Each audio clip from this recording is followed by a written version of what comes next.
Jack, very nice of you to come to the show. And as you know, BelAhdan is with open arms, so we extend our arm to you and also to your friend that you brought with us.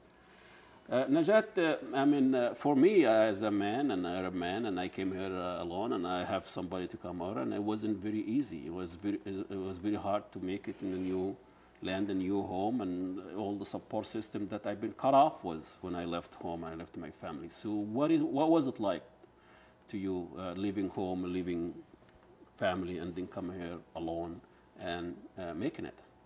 Well, immigration is a dramatic human experience. It's not easy by no means.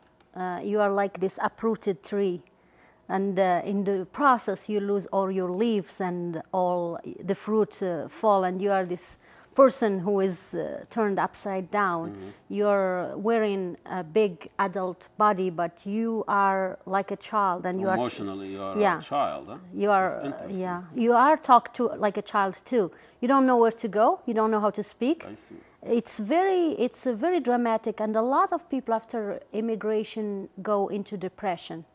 Immigration blues. I never knew depression before until I immigrated to the US. How could you tell? I mean, you live in a population where everybody is kind of the same, you know, this is something people talk about, depression, or take interest in people's, but anyway, that wasn't what I want that conversation to go. But you were saying coming here is also, it's a traumatic experience for anybody, not just an Arab or let alone Arab women.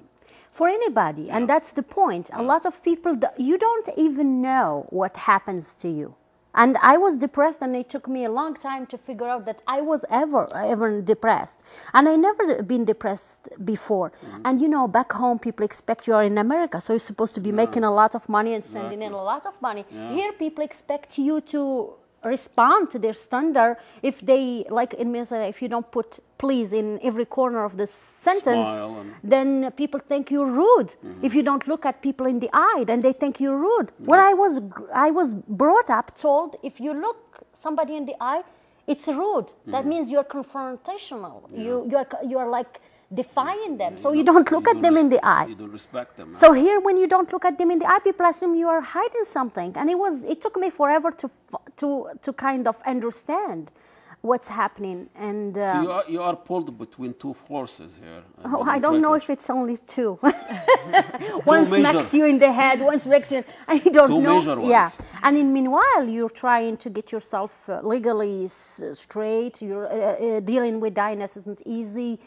Settling yourself, starting from zero, and you're welcome to America. You have no credit to the story. Well, you have nothing. We promise you pursuit of happiness, not the happiness itself. So you are in pursuit. That's but how about the community, the Arab community? I mean, usually people first phase or the first immigrants get involved with the Arab community here first, and then try to divorce itself.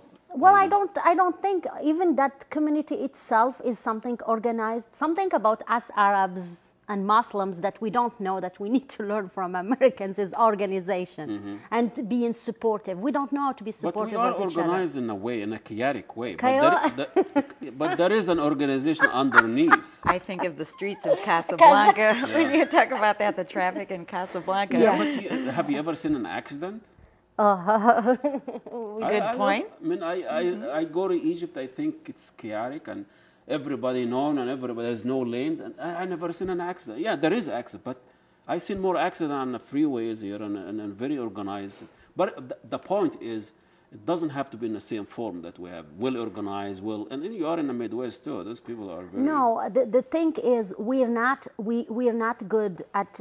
I think we're not good at. There are a lot of things taboos, and you know this, Ahmed, about us in the Arab community and Muslim community. A lot of things you don't think, and as a woman, you are a taboo by yourself. You know. So, you know, that in itself is an issue. Your existence. You are, and you know this, al-hurma, awra, in all these terms, which by themselves is also like you out there. And the other thing is the position of women. You're not acknowledged, okay, you're looking for a husband, people understand. You're looking, but if you're looking to establish yourself as individual and talking about business, these men aren't open to show you the ins and outs of business. They can go out with you, yes. But that's where it was hard for me. And it is definitely, we do not know how to support each other, support-wise, and there's a lot of things you can talk about. Is this an Arab thing or just because of immigrants in you? I mean, you find that in the Latino community, you find it in the Hmong community. It's not an Arab thing, is it? It's not an Arab thing. It's the same thing for, look, every time that there is because we are those communities who are leaving their countries to search for that happiness, for that better place. Well, when you are doing that in the process, there is no structure, there is nothing. So Hmongs, Hispanic, even African American community, you know, it's like we share, there is this chaos behind. So anyhow, so you want, for me personally, it served the purpose. It helped me to come full circle. It brought me to the healing profession. And I become a healer, despite of me, searching for answers. And that's the beauty of it. How do you become a healer? Do you recognize your issue first? Well, I don't know if everybody can become a healer. I personally, I think I inherited certain talents, but I was never aware of them. I was nowhere to be able. My grandfather was a healer and a spiritual leader, but I was a corporate employee. I was, you know, a modern girl in Casablanca. Don't talk to me about that whole spooky stuff.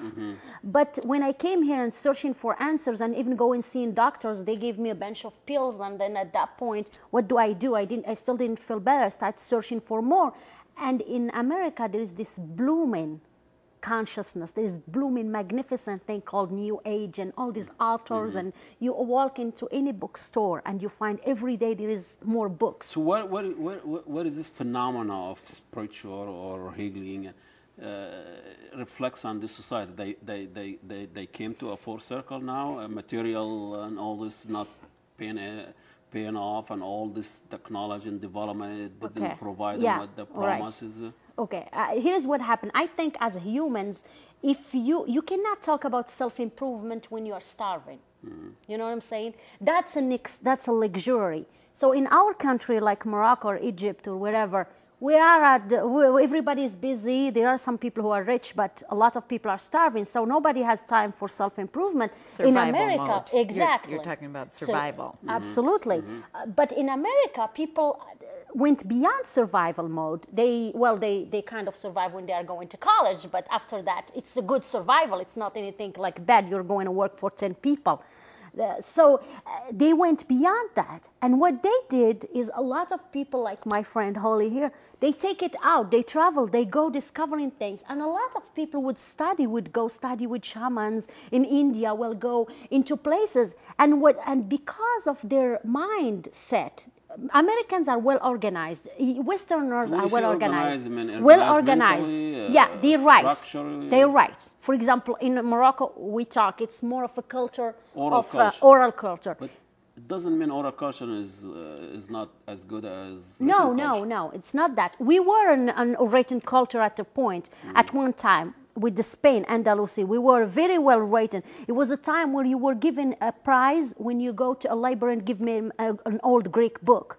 That's my ancestors. But today, in the chaos of survival, no. People don't, how many publishers there is in Morocco? You write a book, who cares? People don't have money to buy a book. They're starving. Write a book, you're a communist. I mean, but how about the idea of, you know, you live in a society with the importance is